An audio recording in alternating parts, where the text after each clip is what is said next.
Hi, I'm Zach, and I used to be an alcoholic. During my stint as a hopeless drunk, I went through many programs dedicated to helping people get sober. Every single one of these programs failed miserably. I suppose one could say that it wasn't the programs, but myself that failed. That would be fair to say.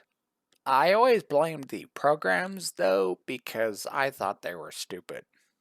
And I spoke to quite a few people who agreed with me. I was finally able to quit drinking, though, and all on my own.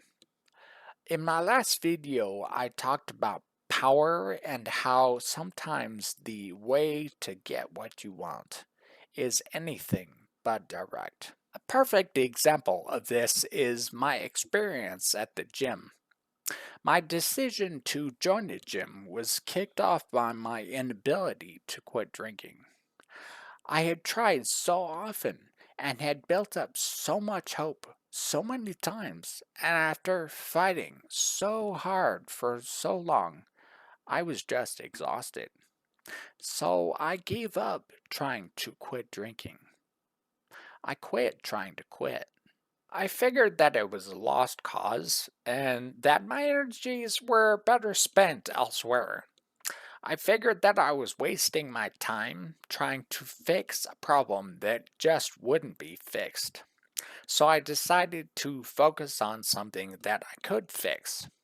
I was recovering from a traumatic brain injury at the time, and I was weak from having sat around for so long.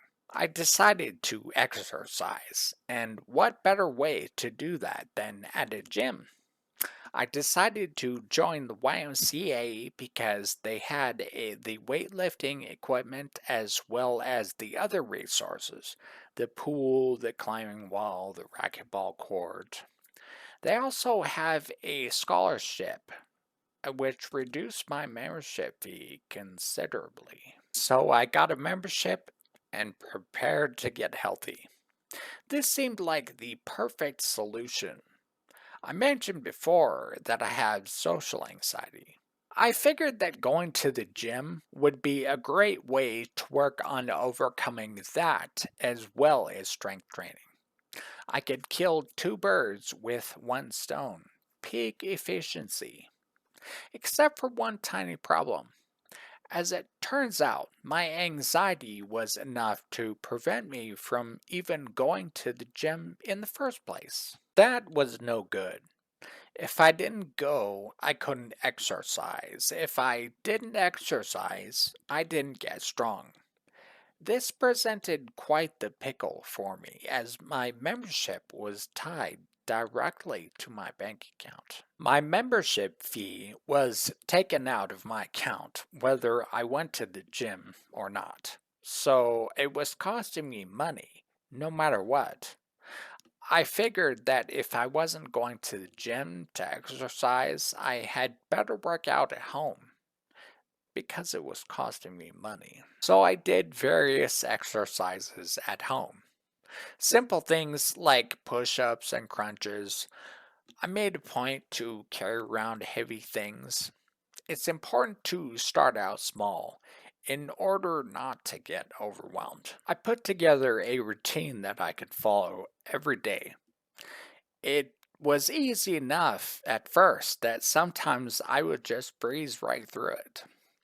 The point was to get a routine going. Once I had that pattern established, then I began to gradually increase the difficulty. In this convoluted way, I was able to make my gym membership pay off. For whatever reason, my anxiety kept me from going to the gym like I had planned. But I didn't let that stop me from pursuing my ultimate goal. I wanted to get stronger, and I wasn't going to let some anxiety stand in my way. I might even have needed to pay for that gym membership that I wasn't using in order to give me the motivation to get started. I couldn't stand the thought of wasting money. I'll tell you what never felt like a waste of money, though: snacks. Buying snacks was just a part of my grocery trip. Cheese, eggs, milk, candy. It was a necessity. Or Twinkies, ding dongs, ice cream, whatever called me fancy. And as soon as they were in the house, they got ate up. And candy and treats that were sent home with me got sucked right down. Once the food was in the house, it was game over. One day I ran out of snacks, and the only thing with sugar in it was some canned fruit. I could either eat the fruit or go to the store. Going to the store was not an attractive option for me. I chose to eat the fruit. The next time I went shopping, I bought fruit instead of snacks, so that every time that I was hungry for a snack, I was faced with that same choice: go to the store or eat fruit. I'm sharing all this not so that people can take notes and do exactly what I did, but to give an example of how power works on an individual level. To summarize all this, I would urge people to pick their battles. Don't waste your energy fighting battles that you cannot win. That is a good way to become exhausted and discouraged. Choose instead to engage in battles that you know that you can win. Every victory that you achieve will increase your power. Every obstacle that you overcome will increase your self-confidence. Use every victory as a springboard to catapult yourself to the next challenge.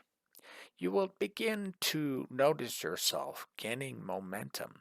And as your momentum builds, it will take less and less effort to overcome obstacles.